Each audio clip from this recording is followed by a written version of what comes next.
Given two different functions, and I got this from the study plan, they want you to find the domain of all these different operations, and then eventually we actually have to find the operations. So we don't want to make that hard.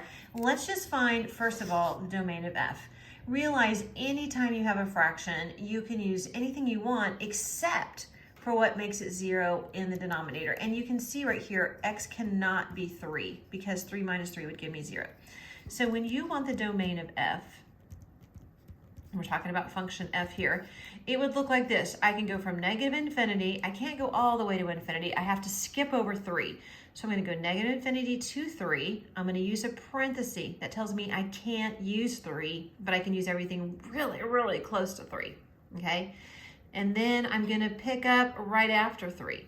So this is the way you would write this. This tells me I can use everything but 3. You will always want to leave your answers in interval notation when you're talking about domain and range, okay? Now, what about the domain of G? Now, there's 2 times so far you have to be careful with domain. It's when there's a fraction and when there's a square root. Remember, you can't take the square root of negative numbers. You can take the square root of 0. The square root of 0 is 0 because 0 times 0 is 0. So that's okay. What you want to do is take whatever's under here and set it equal, greater than or equal to 0. So if you do that, add 1 to both sides, you can see that x has to be greater than or equal to 1. I could plug 1 in there. 1 minus 1 is 0. That's cool. Just nothing else less than 0. So you can use 1. So what you're going to do is use a bracket that says I can use it, and then we're going to go to anything greater than 1. So that would be the domain of G. Now, what's interesting is all of these functions right here, anytime you use both f and g, you can only use what they both have in common, okay? So let me show you something right here.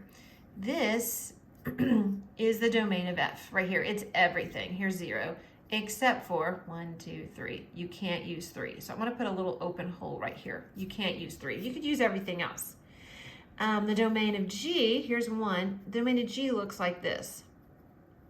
Okay, it's from 1 and then everything else. So when you want the intersection of both, notice it's that right there, but I still have to skip over 3. So the domain of all of these, let's be careful. Well, that one's just f, so let's not worry about this. But if they include these first 3, they're basically going to be, and I'm going to say, this would be the domain of f plus g, f minus g, and f times g. So they're going to all have the same domain, okay? And it's going to go from 1, can't use 3. So remember, anything up to 3, we're going to skip over 3. So it's going to look like that to infinity.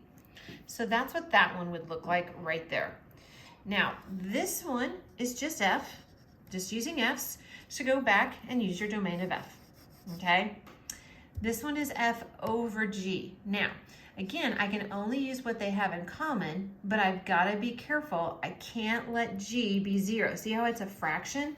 So I would ask myself, what makes this 0? So for the first time, this can't be 0 because it's in the denominator. And notice that 1 makes it 0. 1 minus 1 is 0. So yes, I can take the square root of 0, but not if it's in the denominator of a fraction. So I can't use 1. So when I come over here, and I want the domain of that, I look up here, it's going to be the same thing except I can't use 1. So this time it's going to be a parenthesis at 1 because it tells me I can't use the 1, but everything really close to 1. So that's what that one would look like. Okay?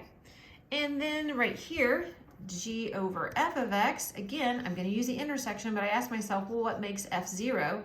Well, this would never equal 0. Still can't use 3. So it's going to be the same thing. It's going to be the one I used here. So again, same one for there. I still can't use 3. It gave me it gave me 0. I can't have 0 anyway. So that's that. So if you can't use it in the beginning, you can't use it in the end.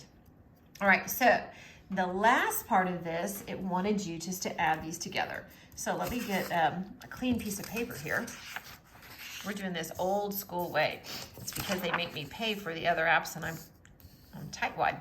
Okay, so if you add these together, don't make that hard. Let me write this over here. F of x equals 4 over x minus 3. Just a minute, and I will come over here. Okay, if you're going to add these two together, don't make it hard. I know it said to simplify it. You can't add these together, so that's your answer when you just take f plus g. Okay, f minus g is the exact same thing. Just put a minus sign in there. Don't make that one hard. Okay, f times g, all you have to do, I just did it like this.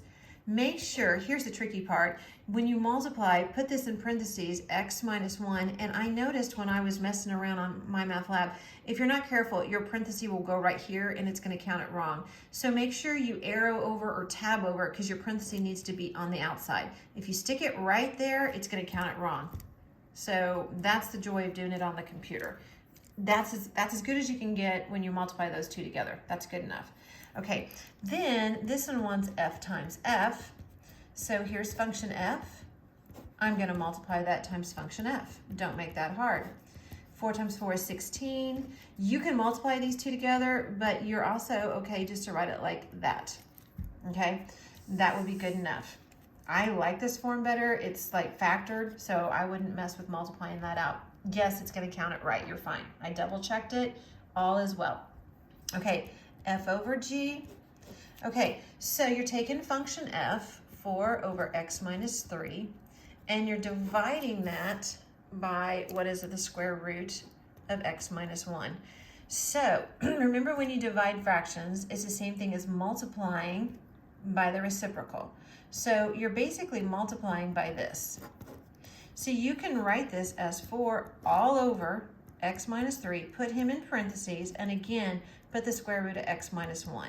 Don't forget, tab over, make sure that parentheses is on the outside of that square root symbol, okay? That's all you have to do on that one. When you do g over f, it's gonna be the same thing, but flip it. Obviously, these are just flipped. See how they're flipped upside down?